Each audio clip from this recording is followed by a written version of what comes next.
बात ऑस्ट्रेलिया की करें तो जीटीई बहुत ही खास टॉपिक और बहुत बड़ा सवाल रहता है स्टूडेंट्स में, क्योंकि हम जितनी भी वीडियोस लेकर आते हैं उसमें जीटीई को लेकर बहुत सारे कमेंट्स आते हैं कि बहुत टाइम हो गया, जीटीई क्लियर नहीं हो रही। पर आज हम आपको जो बात करने जा रहे हैं, जो बताना चाह रहे हैं इस वीडियो के ज़रिए कि ऑस्ट्रेलिया जीटीई एक हफ्ते में क्लियर हो सकती है। कैसे, पूरा प्रोसेस आपको ज़रूर समझाएंगे। स्वागत है आपका, मैं हूँ हरजोत कौर और ऑस्ट्रेलिया स्टडी वीज़ा और जीटीई प्रोसेस को लेकर पूरी जानकारी आपके साथ शेयर करेंगे। नेविगेटर्स ओवरसीज से visa expert Mrs Veena Goyal ma'am हमारे साथ हैं। बहुत बहुत स्वागत है मैम, नमस्कार। नमस्कार।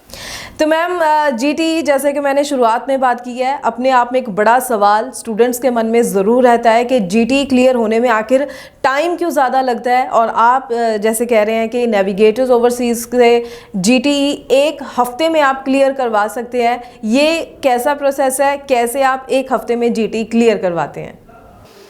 देखो, जो नॉन मेडिकल के स्टूडेंट्स हैं, क्योंकि कुछ कोर्सेज़ हैं जिनकी ज़्यादा रिक्वायरमेंट है बच्चों के उस हिसाब के प्रोफाइल के। अगर आप ऑल ओवर वर्ल्ड देखें, साइबर सिक्योरिटी वालों के, आर्टिफिशियल इंटेलिजेंस वालों की काफ़ी रिक्वायरमेंट है। और कुछ यूनिवर्सिटीज़ जो हैं उनकी जीटीई थोड़ा सा कंपैरेटिवली उतनी हार्ड नहीं है। हार्ड मीन्स कि वो सारा चेक कर रहे हैं बच्चे को, हर डॉक्यूमेंट उसका सब ठीक होना चाहिए। लेकिन लीनियंसी कहाँ है कि आप कुछ यूनिवर्सिटियाँ कहती है कि जो आप फीस पे कर रहे हो उसके भी हमें प्रूफ दो 3 मंथ्स ओल्ड है।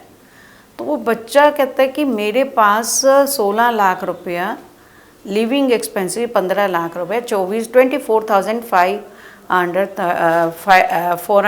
कितना है, सॉरी, तो ये 24,550 है शायद। तो ये जो है हमारे पास ओल्ड है एंड $2,000 एयर फेयर। तो इनको मिलाएं तो अगर आज की कैलकुलेशन करूँ 15-16 लाख के आसपास आता है। वो उनके पास पुराना है, लेकिन फ़ीस वो फ्रेश डाल सकते हैं। लेकिन यूनिवर्सिटियाँ एक्सेप्ट नहीं करती हैं। काफ़ी सारी यूनिवर्सिटियाँ कहती हैं वो आप पुराना दिखाओ। तो यहाँ कुछ लीनियंसी ये आ जाती है कि बच्चा 1 ईयर की फ़ीस अपनी दिखा दे जो उसके अकाउंट में है, और लिविंग एक्सपेंसेस पुराने हैं क्योंकि यूनिवर्सिटी में फ़ीस चली गई, कंफर्मेशन ऑफ एनरोलमेंट यूनिवर्सिटी से आनी, लेकिन फ़ीस पे करने से पहले जीटीई अप्रूव कराना है। तो आपके लिविंग एक्सपेंसेस या एजुकेशन लोन जो भी है वो 15-16 लाख पुराना हो, फ़ीस आप नहीं डाल सकते हैं। लेकिन इनकम से कोई कंप्रोमाइज़ नहीं है। आपके पेरेंट्स की इनकम 10 से 12 लाख मिनिमम हम देखते हैं।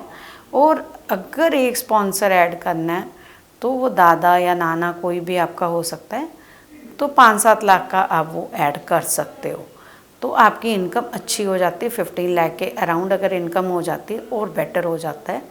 तो लेकिन परसेंटेज आपकी 60% मेन 4 सब्जेक्ट्स में, जीटी में आपका एकेडमिक भी आएगा, आपके फाइनेंशियल्स भी आएंगे, आपका आइल्स स्कोर भी आएगा।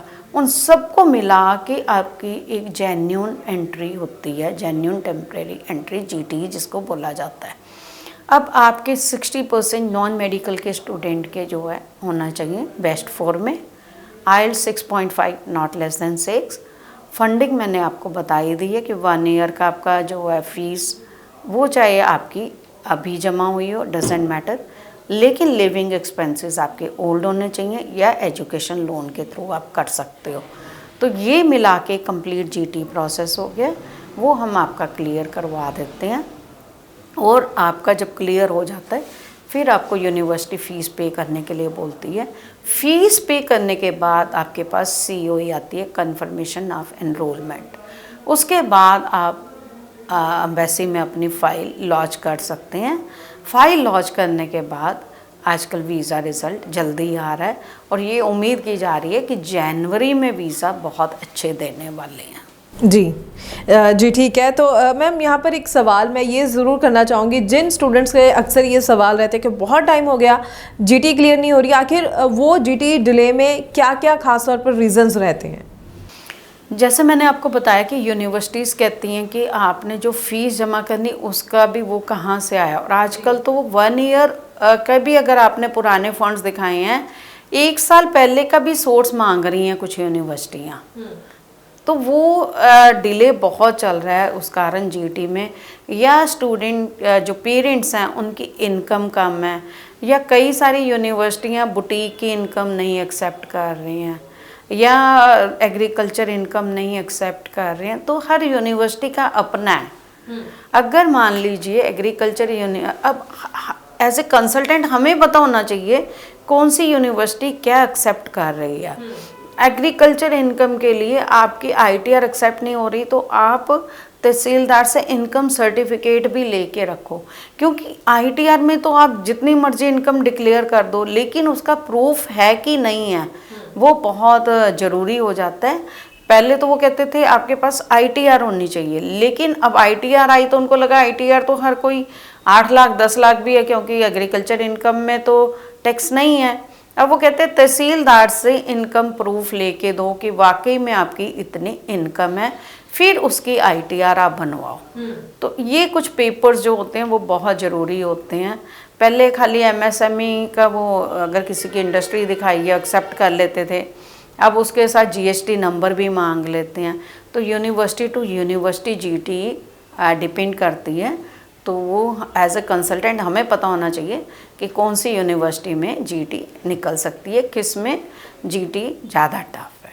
जी बिल्कुल। अब कई बार क्या होता है कि जीटी ज़्यादा टफ होने से वो क्लियर होते होते बच्चे का गैप क्रिएट हो जाता है, और 1 ईयर से ज़्यादा गैप ऑस्ट्रेलिया लेते ही नहीं है, फिर उसके बाद वो अप्लाई ही नहीं कर पाता है। जी बिल्कुल, वही मैं ज़रूर इसीलिए कहना चाहती हूँ सभी स्टूडेंट्स से कि एक्सपर्ट सलाह बहुत ही ज़्यादा ज़रूरी रहती है, ख़ासतौर पर जब हम ऑस्ट्रेलिया की बात करते हैं। थोड़ा सा डिले तो उसके बाद आप अप्लाई ही नहीं कर सकते, आप सभी जानते हैं। तो अच्छी और माहिर सलाह चाहिए तो ज़रूर जो नंबर डिस्प्ले है इस पर कॉल करके भी आप ज़रूर नेविगेटर्स ओवरसीज़ की टीम से जुड़ सकते हैं। मैम को मिलना चाहते हैं तो आप ज़रूर नेविगेटर्स ओवरसीज़ के ऑफिस विज़िट करें, अपने डॉक्यूमेंट्स भी अपने साथ ज़रूर लेकर आएँ ताकि असेसमेंट की जाए, सही ऑप्शंस और सही प्रोसेस आपको गाइड किया जा सके। बहुत बहुत थैंक्स मैम, आज आपने जीटी को लेकर काफ़ी सारे पॉइंट्स जो है स्टूडेंट्स को क्लियर किए हैं। आगे भी इसी तरह से हम और इन्फॉर्मेटिव वीडियोस लेकर आते रहेंगे। फिलहाल के लिए हमें दीजिए इजाज़त। Thank you so much. Thank you.